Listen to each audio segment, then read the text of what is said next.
GBC YouTube ಗಣಿತ ಪಾಠದ ಚಾನಲ್ಗೆ ಸ್ವಾಗತ. 9ನೇ ತರಗತಿ ಮಕ್ಕಳೇ, ನಾವಿಂದು ಘಟಕ 7 ಚತುರ್ಭುಜಗಳು ಈ ವಿಷಯದ ಬಗ್ಗೆ ನಾವಿಂದು ವಿವರವಾಗಿ ಅಧ್ಯಯನ ಮಾಡೋಣ ಮಕ್ಕಳೇ. ಏಕರೇಖಾಗತವಾಗಿಲ್ಲದ 4 ಬಿಂದುಗಳನ್ನು ಒಂದು ಕ್ರಮದಲ್ಲಿ ಸೇರಿಸಿ ಪಡೆಯುವ ಆಕೃತಿಗೆ ಚತುರ್ಭುಜ ಎಂದು ಕರೆಯುತ್ತಾರೆ. ಒಂದು ಚತುರ್ಭುಜವು 4 ಬಾಹುಗಳು, 4 ಕೋನಗಳು ಮತ್ತು 4 ಶೃಂಗಗಳನ್ನು ಹೊಂದಿದೆ.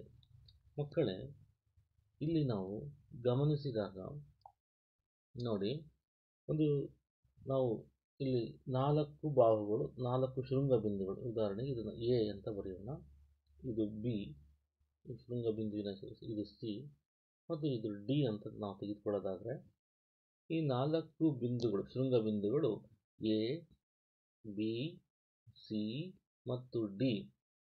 ಈ 4 ಬಿಂದುಗಳು ಒಂದೇ ರೇಖೆಯ ಮೇಲೆ ಇಲ್ಲ.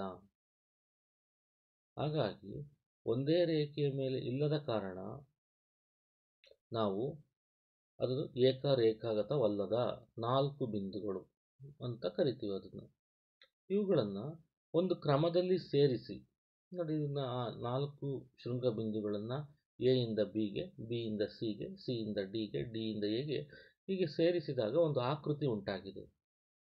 ಆ ಆಕೃತಿಗೆ ನಾವೇನಂತ ಕರಿತೀವಿ? ಚತುರ್ಭುಜ. ಚತುರ್ ಅಂದರೆ 4 ಭುಜ, ಭುಜ ಅಂದರೆ ಬಾಹುಗಳು, 4 ಬಾಹುಗಳನ್ನು ಹೊಂದಿರುವ ಒಂದು ಸಮತಲಾಕೃತಿ, ಅಂದರೆ ಸಮತಟ್ಟಾದ ಮೇಲ್ಮೈಯನ್ನು ಹೊಂದಿರತಕ್ಕಂಥ ಆಕೃತಿ ಅಂತ ನಾವು ಹೇಳ್ಬೋದು. ಹಾಗಾದರೆ ನೋಡಿ, ಈ ಚತುರ್ಭುಜದಲ್ಲಿ 4 ಬಾಹುಗಳಿವೆ. ನೋಡಿ ಯಾವ್ಯಾವುದು? ಎ ಬಿ ಒಂದು ಬಾಹು, ಬಿ ಸಿ ಮತ್ತೊಂದು ಬಾಹು, ಸಿ ಡಿ ಮತ್ತೊಂದು ಬಾಹು, ಎ ಡಿ ಒಂದು ಬಾಹು, ಒಟ್ಟು 4 ಬಾಹುಗಳಿವೆ.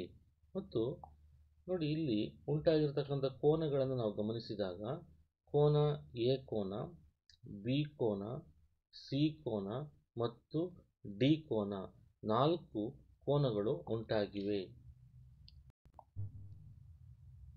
ಒಂದು ಚತುರ್ಭುಜವು 4 ಬಾಹುಗಳು, 4 ಕೋನಗಳು ಮತ್ತು 4 ಶೃಂಗಗಳನ್ನು ಹೊಂದಿದೆ. ನಾವು ನೋಡುತ್ತಿರುವ ಚಿತ್ರದಲ್ಲಿ ಇಲ್ಲಿ 4 ಕೋನಗಳು, ಪಿ ಒಂದು ಕೋನ, ಕ್ಯೂ ಕೋನ ಮತ್ತು ಆರ್ ಕೋನ ಮತ್ತು ಎಸ್ 4 ಕೋನಗಳನ್ನು ಇದು ಒಳಗೊಂಡಿದೆ. ಮತ್ತು 4 ಶೃಂಗಗಳು. ನೋಡಿ, 4 ಶೃಂಗಗಳು ಅಂದಾಗ ನಾವು ಯಾವುದೇ ಚತುರ್ಭುಜವನ್ನು ತೆಗೆದುಕೊಳ್ಳೋದು. ಇಲ್ಲಿ ತೆಗೆದುಕೊಂಡ್ರೆ ಎ ಬಿ ಸಿ ಮತ್ತು ಡಿ, ಅಥವಾ ಇಲ್ಲಿ ತೆಗೆದುಕೊಂಡ್ರೆ ಪಿ ಕ್ಯೂ ಆರ್ ಎಸ್, ಇವು 4 ಶೃಂಗಗಳನ್ನು ಹೊಂದಿದೆ. ಹಾಗಾದರೆ ಉಂಟಾಗಿರ್ತಕ್ಕಂಥ ಕೋನಗಳು ಯಾವುವು ಅಂತ ನಾವು ನೋಡಿದ್ವಿ. ಇಲ್ಲಿ ಈ ಮೂಲೆಯಲ್ಲಿ ಉಂಟಾಗಿರ್ತಕ್ಕಂಥ ಪಿ ಕೋನ ಆಗಿರ್ಬೋದು, ಅಥವಾ ನಾವು 3 ಅಕ್ಷರದಿಂದ ಹೇಳೋದಾದರೆ ಕೋನ ಎಸ್ ಪಿ ಕ್ಯೂ, ಕೋನ ಪಿ ಕ್ಯೂ ಆರ್, ಕೋನ ಕ್ಯೂ ಆರ್ ಎಸ್, ಈ ರೀತಿ ಕೋನ ಆರ್ ಎಸ್ ಪಿ, ಹೀಗೆ ಇವೆಲ್ಲವೂ ಕೂಡ 4 ಕೋನಗಳು ಆಗಿವೆ. ಮತ್ತು ನೋಡಿ, ಹಾಗಾದರೆ ಒಂದು ಚತುರ್ಭುಜವು 4 ಬಾಹುಗಳು ಪ್ಲಸ್ 4 ಕೋನಗಳು ಪ್ಲಸ್ 4 ಶೃಂಗಗಳನ್ನು ಒಳಗೊಂಡಿದೆ ಎಂದು ಹೇಳ್ಬೋದು. ಹಾಗಾದರೆ ಮಕ್ಕಳೇ, ನಾವು ಏಕರೇಖಾಗತವಾಗಿಲ್ಲದ, ಒಂದೇ ರೇಖೆಯ ಮೇಲೆ ಇಲ್ಲದ 4 ಬಿಂದುಗಳನ್ನು ಒಂದು ಕ್ರಮದಲ್ಲಿ ಸೇರಿಸಿದಾಗ ಪಡಿತಕ್ಕಂಥ ಆಕೃತಿಗೆ ಚತುರ್ಭುಜ ಎಂದು ಕರೆಯುತ್ತೇವೆ ಎಂಬುದರ ಬಗ್ಗೆ ನಾವು ತಿಳ್ಕೊಂಡ್ವಿ. ಹಾಗಾದರೆ ಈ ಚತುರ್ಭುಜದ ಕೋನಗಳ ಮೊತ್ತದ ಗುಣಲಕ್ಷಣವನ್ನು ನಾವು ತಿಳಿದುಕೊಳ್ಳುವುದಾದರೆ, ಒಂದು ಚತುರ್ಭುಜದ ಎಲ್ಲ ಒಳಕೋನಗಳ ಮೊತ್ತ 360 ಡಿಗ್ರಿ ಇರುತ್ತದೆ. ಒಂದು ಚತುರ್ಭುಜದಲ್ಲಿ ಒಂದು ಕರ್ಣವನ್ನು ಎಳೆದಾಗ 2 ತ್ರಿಭುಜಗಳನ್ನಾಗಿ ವಿಭಾಗಿಸುತ್ತದೆ. ನೋಡಿ, ಇದನ್ನು ನಾವು ಪರೀಕ್ಷೆ ಮಾಡ್ಬೋದು. ಯಾವ ರೀತಿ ಅಂದರೆ, ನಾವು ಇಲ್ಲಿ ಉಂಟಾಗಿರ್ತಕ್ಕಂಥ ಈ ಒಂದು ಚತುರ್ಭುಜ ಎ ಬಿ ಮತ್ತು ಸಿ ಮತ್ತು ಡಿ ಅಂತ ಹೇಳ್ತೀವಿ. ನಮಗೆ ಗೊತ್ತಿದೆ ಒಂದು ತ್ರಿಭುಜದ 3 ಒಳಕೋನಗಳ ಮೊತ್ತ 180 ಡಿಗ್ರಿ ಇರುತ್ತದೆ ಎಂದು. ಹಾಗಾದರೆ ಈ ಚತುರ್ಭುಜ ಎಷ್ಟು ತ್ರಿಭುಜಗಳನ್ನಾಗಿ ವಿಭಾಗಿಸಬಹುದು?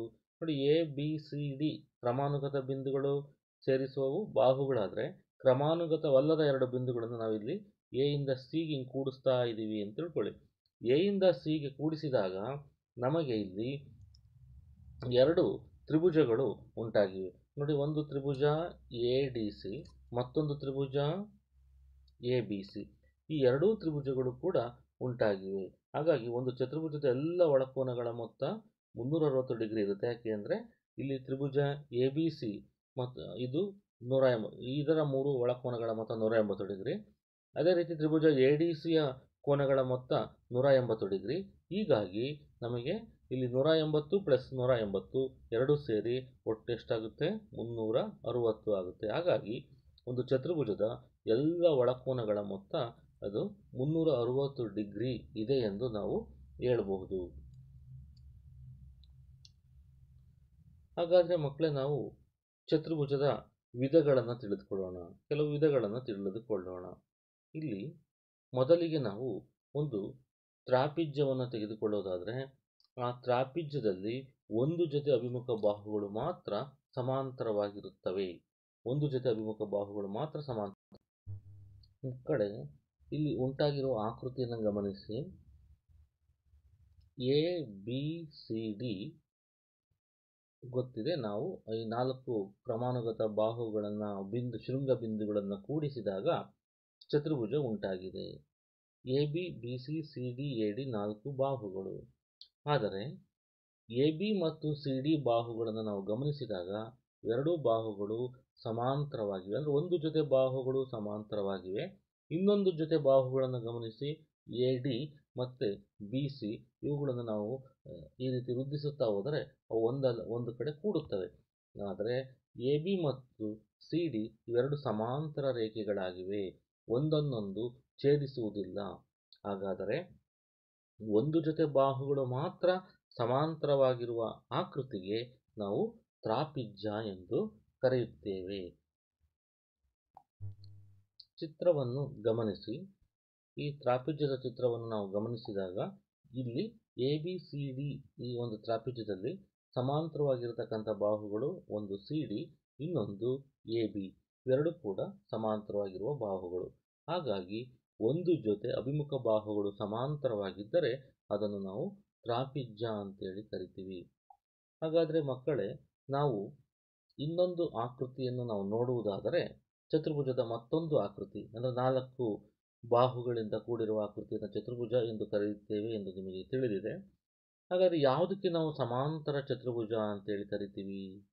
ನೋಡಿ, ಸಮಾಂತರ ಚತುರ್ಭುಜ ಅಂದರೆ ಅಭಿಮುಖ ಬಾಹುಗಳು ಸಮಾಂತರವಾಗಿರಬೇಕು. ಅಂದರೆ ಇಲ್ಲಿ ಎರಡು ಜೊತೆ ಬಾಹುಗಳು ಕೂಡ ಸಮಾಂತರವಾಗಿರಬೇಕು. ನೀವು ಈ ಚಿತ್ರವನ್ನು ಗಮನಿಸಿದಾಗ ನಮಗೆ ಎ ಬಿ ಮತ್ತು ಸಿ ಡಿ ಈ ಬಾಣದ ಗುರುತಿನಿಂದ ನಾವು ತೋರಿಸಿದ್ದೀವಿ.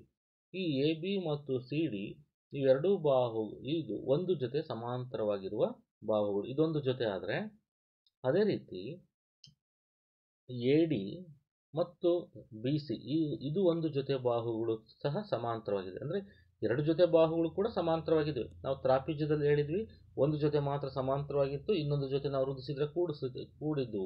ಆದರೆ ಇದರಲ್ಲಿ ಆಗಲ್ಲ. ಎರಡು ಜೊತೆ ಬಾಹುಗಳು ಕೂಡ ಅಂದರೆ ಎ ಡಿ ಮತ್ತು ಎ ಡಿ ಸಮಾಂತರ ಬಿ ಸಿ ಆಗಿರುತ್ತೆ. ಅದೇ ರೀತಿ ಎ ಬಿ ಸಮಾಂತರ ಸಿ ಡಿ ಆಗಿರುತ್ತೆ. ಮತ್ತು ಈ ಅಭಿಮುಖ ಬಾಹುಗಳು ಇಲ್ಲಿ ಸಮಾಂತರವಾಗಿರೋದಷ್ಟೇ ಅಲ್ಲ, ಅಭಿಮುಖ ಬಾಹುಗಳು ಸಮನಾಗಿರುತ್ತವೆ. ಹಾಗಾಗಿ ಅಂದರೆ ಎ ಬಿ ಎಷ್ಟಿರುತ್ತೋ ಸಿ ಡಿನೂ ಕೂಡ ಅಷ್ಟೇ ಇರುತ್ತೆ, ಬಿ ಸಿ ಅಳತೆ ಎಷ್ಟಿರುತ್ತೋ ಎ ಡಿನೂ ಕೂಡ ಅಷ್ಟೇ ಇರುತ್ತೆ. ಮತ್ತು ಕರ್ಣಗಳು ಪರಸ್ಪರ ಅರ್ಧಿಸುತ್ತವೆ. ಇದರ ಅರ್ಥ ಇಲ್ಲಿ ಕರ್ಣಗಳು ಅರ್ಧಿಸುತ್ತವೆ ಎಂದರೆ ಈ ಒಂದು ಚಿತ್ರದಲ್ಲಿ ನಾವು ಗಮನಿಸಿದಾಗ ನೋಡಿ, ಎ ಒ ಎಷ್ಟಿರುತ್ತೋ ಒ ಸಿನೂ ಕೂಡ ಅಷ್ಟೇ ಇರುತ್ತೆ. A O O C. ಅದೇ ರೀತಿ ನಮಗೆ ಡಿ ಒ ಬಿ ಆಗಿರುತ್ತೆ. ಆ ಕಾರಣದಿಂದ ಕರ್ಣಗಳು ಪರಸ್ಪರ ಅರ್ಧಿಸುತ್ತವೆ. ಮತ್ತು ಅನುಕ್ರಮ ಪಾರ್ಶ್ವಕೋನಗಳ ಮೊತ್ತ 180 ಡಿಗ್ರಿ ಇರುತ್ತದೆ. ಅನುಕ್ರಮ ಪಾರ್ಶ್ವಕೋನಗಳ ಮೊತ್ತ 180 ಡಿಗ್ರಿ ಇರುತ್ತದೆ. ನೋಡಿ ಮಕ್ಕಳೇ, ಇಲ್ಲಿ ಎ ಬಿ ಸಿ ಡಿ ಇದರಲ್ಲಿ ಸಮಾಂತರವಾಗಿರತಕ್ಕಂಥ ಜೊತೆಗಳು ಎ ಬಿ ಸಮಾಂತರ ಸಿ ಡಿ ಅಥವಾ ಎ ಡಿ ಮತ್ತು ಬಿ ಸಿ ಇವು ಕೂಡ ಒಂದಕ್ಕೊಂದು ಸಮಾಂತರವಾಗಿದ್ದಾವೆ. ಹಾಗಾಗಿ ನಾವು ಈ ಒಂದು ಸಮಾಂತರ ಚತುರ್ಭುಜ ಅಂದರೆ ಅದರಲ್ಲಿ ಅಭಿಮುಖ ಬಾಹುಗಳು ಸಮ ಮತ್ತು ಸಮಾಂತರವಾಗಿರ್ತವೆ. ಅಂದರೆ A B is equal to C D ಆಗಿರುತ್ತೆ. ಅದೇ ರೀತಿ A D is equal to B C ಆಗಿರುತ್ತೆ.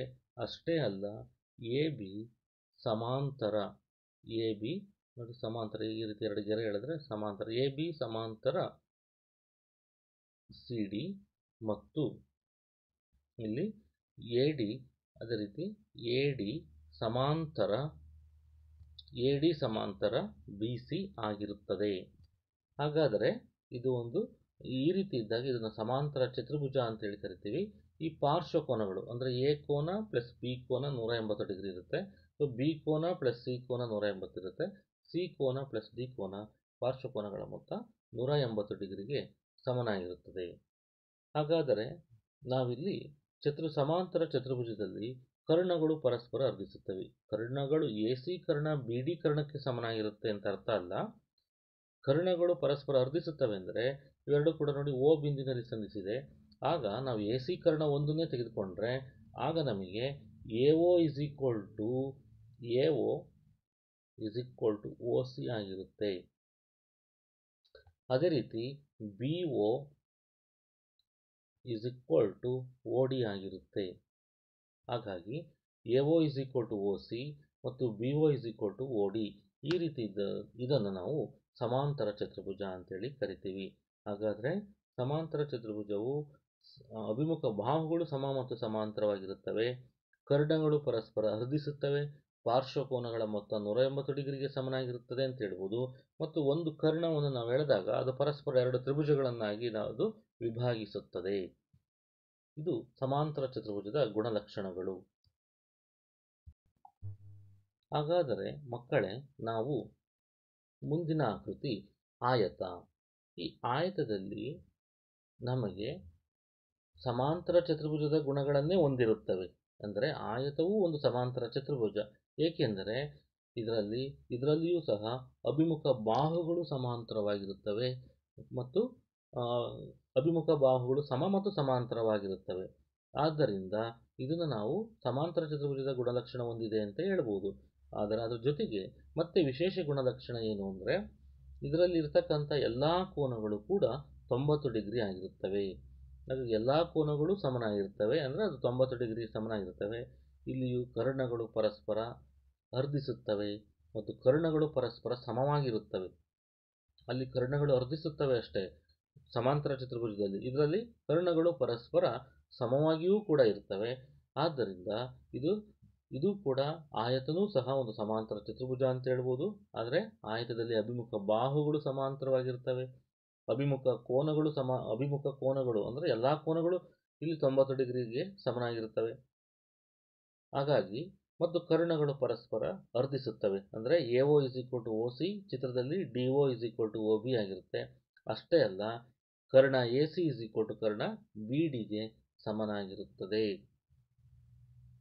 ಮತ್ತು ಮಕ್ಕಳೇ, ನಾವು ಇನ್ನೊಂದು ವಿಶೇಷವಾಗಿರ್ತಕ್ಕಂಥ ಆಕೃತಿ, ಚತುರ್ಭುಜದ ಆಕೃತಿಯನ್ನು ನಾವು ಗಮನಿಸುವುದಾದರೆ ವರ್ಗದಲ್ಲಿ ನಿಮಗೆ ತಿಳಿದೇ ಇದೆ, ಅದರಲ್ಲಿರ್ತಕ್ಕಂಥ ಎಲ್ಲ 4 ಬಾಹುಗಳು ಅಂದರೆ ಇಲ್ಲಿ ನೋಡಿ A B, B C, A D ಮತ್ತು ಸಿ ಡಿ ಈ 4 ಬಾಹುಗಳು ಕೂಡ ಇಲ್ಲಿ ಸಮವಾಗಿರುತ್ತವೆ. ನೋಡಿ, ಚೌಕದಲ್ಲಿ 4 ಬಾಹುಗಳು ಸಮನಾಗಿರ್ತವೆ. ಅದೇ ಆಯತದಲ್ಲಾದಾಗ ಕೇವಲ ಅಭಿಮುಖ ಬಾಹುಗಳು ಸಮನಾಗಿರ್ತವೆ. ಆದರೆ ಚೌಕದಲ್ಲಿ ಎಲ್ಲ ಬಾಹುಗಳು ಸಮನಾಗಿರುತ್ತವೆ ಮತ್ತು ಎಲ್ಲ ಕೋನಗಳು ಕೂಡ ಸಮವಾಗಿರುತ್ತವೆ, ಅಂದರೆ 90 ಡಿಗ್ರಿಗೆ ಸಮನಾಗಿರುತ್ತವೆ. ಇಲ್ಲಿಯೂ ಕೂಡ ಅಭಿಮುಖ ಬಾಹುಗಳು ಸಮಾಂತರವಾಗಿರುತ್ತವೆ. ಅಂದರೆ ಇದು ಕೂಡ ಸಮಾಂತರ ಚತುರ್ಭುಜದ ಗುಣಲಕ್ಷಣ ಹೊಂದಿದೆ ಮತ್ತು ಆಯತದ ಗುಣಲಕ್ಷಣವನ್ನು ಸಹ ಹೊಂದಿದೆ. ಏಕೆಂದರೆ ಇಲ್ಲಿ ಎಲ್ಲ ಕೋನಗಳು ಕೂಡ ಇದರಲ್ಲೂ ಸಹ 90 ಡಿಗ್ರಿಗೆ ಸಮನಾಗಿರುತ್ತವೆ. ಕರ್ಣಗಳು ಪರಸ್ಪರ ಇಲ್ಲಿ ಅರ್ಧಿಸುತ್ತವೆ, ಆದರೆ ಇದರಲ್ಲಿ ಪರಸ್ಪರ ಲಂಬವಾಗಿ ಅರ್ಧಿಸುತ್ತವೆ. ಅಂದರೆ ಆ ಓ ಬಿಂದುವಿನಲ್ಲಿಯೂ ಸಹ 90 ಡಿಗ್ರಿ ಕೋನ ಉಂಟಾಗಿರುತ್ತೆ. ಕರ್ಣಗಳು ಪರಸ್ಪರ ಸಮವಾಗಿರುತ್ತವೆ. ಕರ್ಣಗಳು ಆಯತದಂತೆ ಇಲ್ಲಿಯೂ ಸಹ ಸಮವಾಗಿರುತ್ತವೆ ಮತ್ತು ಆಯತದಂತೆ ಇಲ್ಲಿಯೂ ಕೂಡ ಅರ್ಧಿಸುತ್ತವೆ. ಆದರೆ ಆಯತದಲ್ಲಿ ಕರ್ಣಗಳು ಅರ್ಧಿಸುತ್ತವೆ ಅಂತ ಹೇಳ್ತೀವಿ. ಆದರೆ ಚೌಕದಲ್ಲಿ ಪರಸ್ಪರ ಲಂಬವಾಗಿ ಅರ್ಧಿಸುತ್ತವೆ. ಅಂದರೆ ಕೇವಲ ಅರ್ಧಿಸೋದಷ್ಟೇ ಅಲ್ಲ, ಅಲ್ಲಿ ಚೌಕದಲ್ಲಿ ಓ ಬಿಂದುವಿನಲ್ಲಿ 90 ಡಿಗ್ರಿ ಕೋನವನ್ನು ಸಹ ಉಂಟು ಮಾಡಿರುತ್ತವೆ ಎಂದರ್ಥ. ಹಾಗಾದರೆ ಮಕ್ಕಳೇ, ನಾವು ಮುಂದಿನ ವಿಶೇಷವಾಗಿರ್ತಕ್ಕಂಥ ಚತುರ್ಭುಜದ ಆಕೃತಿಯ ಬಗ್ಗೆ ತಿಳಿದುಕೊಳ್ಳುವುದಾದರೆ, ವಜ್ರಾಕೃತಿಯಲ್ಲಿ ಇದರಲ್ಲೂ ಸಹ ಅಭಿಮುಖ ಬಾಹುಗಳು ಸಮಾಂತರವಾಗಿರುತ್ತವೆ. ಅಭಿಮುಖ ಬಾಹುಗಳು ಅಂದರೆ ಇದು ಕೂಡ ಒಂದು ಸಮಾಂತರ ಚತುರ್ಭುಜವಾಗಿದೆ. ಎಲ್ಲ ಬಾಹುಗಳು ಸಮವಾಗಿರುತ್ತವೆ. ಚೌಕದಂತೆ ಎಲ್ಲ ಬಾಹುಗಳು ಕೂಡ ಸಮವಾಗಿರುತ್ತವೆ. ಅಭಿಮುಖ ಕೋನಗಳು ಸಮ. ಅಭಿಮುಖ ಕೋನಗಳು ಎ ಕೋನಗೆ ಸಿ ಕೋನ ಸಮ, ಬಿ ಕೋನಗೆ ಡಿ ಕೋನ ಸಮವಾಗಿರುತ್ತವೆ. ಚಿತ್ರವನ್ನು ಗಮನಿಸಿ. ಕರ್ಣಗಳು ಪರಸ್ಪರ ಲಂಬವಾಗಿ ಅರ್ಧಿಸುತ್ತವೆ. ಚೌಕದಲ್ಲಿ ಹೇಗೆ ಲಂಬವಾಗಿ ಅರ್ಧಿಸುತ್ತವೋ ಅದೇ ರೀತಿ ವಜ್ರಾಕೃತಿಯಲ್ಲೂ ಕೂಡ ಪರಸ್ಪರ ಲಂಬವಾಗಿ ಅರ್ಧಿಸುತ್ತವೆ. ಆದರೆ ಒಂದು ಇದಕ್ಕೂ ವ್ಯತ್ಯಾಸ ಇರತಕ್ಕಂಥದ್ದು, ಕರ್ಣಗಳು ಇದರಲ್ಲಿ ಸಮವಾಗಿಲ್ಲ. ಅದೇ ಚೌಕದಲ್ಲಿ ಕರ್ಣಗಳು ಸಮವಾಗಿರುತ್ತವೆ. ಚೌಕದಂತೆ ಇಲ್ಲಿ ಕರ್ಣಗಳು ಪರಸ್ಪರ ಲಂಬವಾಗಿ ಅರ್ಧಿಸುತ್ತವೆ. ಆದರೆ ಚೌಕದಲ್ಲಿ ಕರ್ಣಗಳು ಸಹ ಸಮವಾಗಿರುತ್ತವೆ. ಆದರೆ ವಜ್ರಾಕೃತಿಯಲ್ಲಿ ಕರ್ಣಗಳು ಸಮವಾಗಿರೋದಿಲ್ಲ. ಅಂದರೆ ಎ ಸಿ ಕರ್ಣ is not equal to B D ಕರ್ಣ. ಇದು ವಜ್ರಾಕೃತಿಯ ಗುಣಲಕ್ಷಣ. ಹಾಗಾದರೆ ನಾವು ಪತಂಗ ಅಥವಾ ಗಾಳಿಪಟ, ಕೈಟ್ ಅಂತ ಏನು ಕರಿತೀವಲ್ಲ, ಇದರ ಗುಣಲಕ್ಷಣ ಏನು? ಕರ್ಣಗಳು ಪರಸ್ಪರ ಇದರಲ್ಲಿ ಲಂಬವಾಗಿ ಅರ್ಧಿಸುತ್ತವೆ. ವಜ್ರಾಕೃತಿಯಲ್ಲಿ ಯಾವ ರೀತಿ ಕರ್ಣಗಳು ಪರಸ್ಪರ ಲಂಬವಾಗಿ ಅರ್ಧಿಸುತ್ತವೋ ಹಾಗೆ ಓ ಬಿಂದುವಿನಲ್ಲಿ ಇಲ್ಲಿ 90 ಡಿಗ್ರಿ ಉಂಟಾಗುತ್ತವೆ. ಅಂದರೆ ಕೋನ ಎ ಒ ಬಿ, ಇಲ್ಲಿ ಕೋನ ಎ ಒ ಬಿ 90 ಡಿಗ್ರಿ ಇದೆ. ಕೋನ ಎ ಒ ಡಿ 90 ಡಿಗ್ರಿ ಇದೆ. ಕೋನ ಡಿ ಒ ಸಿ 90 ಡಿಗ್ರಿ ಇರುತ್ತದೆ. ಕೋನ ಬಿ ಒ ಸಿ 90 ಡಿಗ್ರಿ ಇರುತ್ತದೆ. ಹಾಗಾಗಿ ಕರ್ಣಗಳು ಪರಸ್ಪರ ಲಂಬವಾಗಿ ಅರ್ಧಿಸುತ್ತವೆ. ಕರ್ಣಗಳು ಸಮವಾಗಿರುವುದಿಲ್ಲ. ಇಲ್ಲಿ ಅದರಲ್ಲಿ ವಜ್ರಾಕೃತಿಯಂತೆ ಇಲ್ಲಿ ಕರ್ಣಗಳು ಸಮವಾಗಿರುವುದಿಲ್ಲ. ಒಂದು ಜೊತೆ ಅಭಿಮುಖ ಕೋನಗಳು ಸಮವಾಗಿರುತ್ತವೆ. ಅಂದರೆ ಬಿ ಕೋನ ಡಿ ಕೋನಕ್ಕೆ ಸಮನಾಗಿರುತ್ತವೆ. ಒಂದು ಜೊತೆ ಅಭಿಮುಖ ಕೋನಗಳು ಸಮವಾಗಿರುತ್ತವೆ. ಒಂದು ಕರ್ಣವು ಚತುರ್ಭುಜವನ್ನು ಎರಡು ಸಮದ್ವಿಬಾಹು ತ್ರಿಭುಜಗಳಾಗಿ ವಿಭಾಗಿಸುತ್ತದೆ. ಆದರೆ ತ್ರಿಭುಜಗಳು ಪರಸ್ಪರ ಸರ್ವಸಮವಾಗಿರುವುದಿಲ್ಲ. ಅಂದರೆ ಇಲ್ಲಿ ನಾವು ಒಂದು ಕರ್ಣವನ್ನು ಎಳೆದಾಗ ಆ ಉಂಟಾಗ್ತಕ್ಕಂಥ ತ್ರಿಭುಜಗಳು ಸಮದ್ವಿಬಾಹು ತ್ರಿಭುಜಗಳಾಗಿರ್ತವೆ. ಅಂದರೆ ನೋಡಿ, ನೀವು ತ್ರಿಭುಜ ಎ ಡಿ ಬಿಯನ್ನು ಗಮನಿಸಿದರೆ ನಮಗೆ ಅಲ್ಲಿ ಎ ಡಿ ಬಾಹು is equal to A B ಬಾಹು ಆಗಿರುತ್ತದೆ. ಅವೆರಡು ಬಾಹುಗಳು ಸಮನಾಗಿದ್ದರೆ, ಒಂದು ತ್ರಿಭುಜದಲ್ಲಿ ಎರಡು ಬಾಹುಗಳು ಸಮನಾಗಿದ್ದರೆ ಅದನ್ನು ಏನಂತ ಕರಿತೀವಿ? ಸಮದ್ವಿಬಾಹು ತ್ರಿಭುಜ ಅಂತೇಳಿ ಕರಿತೀವಿ. ಹಾಗಾಗಿ ಅದರಲ್ಲಿ ಎ ಡಿ ಮತ್ತು ಎ ಬಿ ಒಂದಕ್ಕೊಂದು ಸಮನಾಗಿರುತ್ತೆ. ಅದೇ ರೀತಿ ನಾವು ಬಿ ಡಿ ಕರ್ಣದಿಂದ ನಾವು ನೋಡಿದಾಗ ಇನ್ನೊಂದು ತ್ರಿಭುಜ ಬಿ ಡಿ ಸಿ ತ್ರಿಭುಜ ಉಂಟಾಗಿದೆ. ನೋಡಿ, ಬಿ ಡಿ ಸಿ ತ್ರಿಭುಜವನ್ನು ಗಮನಿಸಿ. ಬಿ ಸಿ ಬಾಹು ಸಿ ಡಿ ಬಾಹುವಿಗೆ ಸಮವಾಗಿದೆ. B C is equal to C D. ಅಂದರೆ ಎರಡು ಬಾಹುಗಳು ಸಮನಾಗಿದ್ದರೆ ಅದು ಸಮದ್ವಿಬಾಹು ತ್ರಿಭುಜವಾಗಿರುತ್ತದೆ. ಹಾಗಾಗಿ ನಾವು ಇದು ಸಮದ್ವಿಬಾಹು ತ್ರಿಭುಜ ಉಂಟಾಗಿದೆ ಅಂತ ನಾವು ಹೇಳ್ಬೋದು. ಈ ರೀತಿಯ ಇದು ಪತಂಗದ ಗುಣಲಕ್ಷಣವಾಗಿದೆ.